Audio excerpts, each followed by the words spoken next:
Hey everyone, I'm Darionte Jones. In this project, I'm building a secure AWS architecture using VPC networking, IAM, EC2, security groups, and monitoring. The goal is to show how cloud resources can be isolated, controlled, and monitored using AWS security best practices. Before building in AWS, I'm starting with the architecture. This helps me understand what resources I need, how traffic should flow, and where security controls should be placed. All right, so first we're going to start by creating a VPC. All right, so the VPC is the isolated network for this project. I'm using it to separate the environment from other AWS resources. So AWS describes a VPC as a logically isolated virtual network in your AWS account. So next thing we're going to do is we're going to create a public subnet. This is where an internet facing resource like a web server would live, right? We don't want everything in our private and our public subnets to be together. We want them to be separate. So this is the public facing resources. All right, so now we're going to create a private subnet. The private subnet is for backed resources that should not be directly exposed to the internet. And like I explained before, you got your private and you got your public. You don't want those two together. Like, you want them to be separated so you can have certain restrictions on certain things. And you got your private things, and then you got your public. Next, we're going to create an internet gateway. The internet gateway allows public resources in the VPC to communicate with the internet, but only if the route table allows it.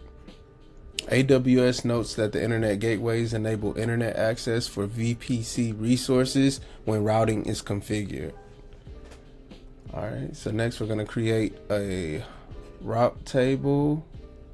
Make sure I'm looking and double checking things, making sure that I have it where I need it. So I'm actually going to double check this. Explicit subnet association, subnets without explicit subnet. Okay. All right, so the route table controls where network traffic goes. I'm adding a default route to the internet gateway, but only associating it with the public subnet. AWS describes route tables as the rules that determine where subnet or gateway traffic is directed. So this is where you want to direct the traffic. Like, you're using the subnet to tell it, okay, this is where we want traffic to go. All right, so now we're going to create a security group. Security group name is going to be web server SG. All right, so security groups work like virtual firewalls. I'm allowing the HTTP publicly for web traffic, but SSH is restricted to my IP to reduce exposure. AWS describes security groups as virtual firewalls that control allowed traffic to resources. Oh, my favorite part. I'm going to create some IAM roles. All right, so next we're going to launch an EC2 instance. Okay, so I do want to assign an IAM role to this, the one that I created, the read only, which I put read only, but it's the read only. But the EC2 instance represents a basic web server inside the secure AWS network. It has network controls through the security group and permissions through the IAM role, which is what we need to add. As you can see, none of the data is available, but CloudWatch gives us visibility into the instance and performance for the health and performance. The monitoring is important because secure architecture is not just about prevention, it's also about detection. Nice. All right.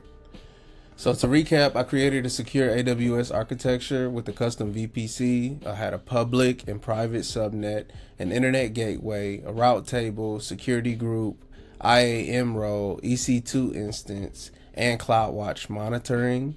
This project helped demonstrate cloud networking, least privilege access, and basic security monitoring.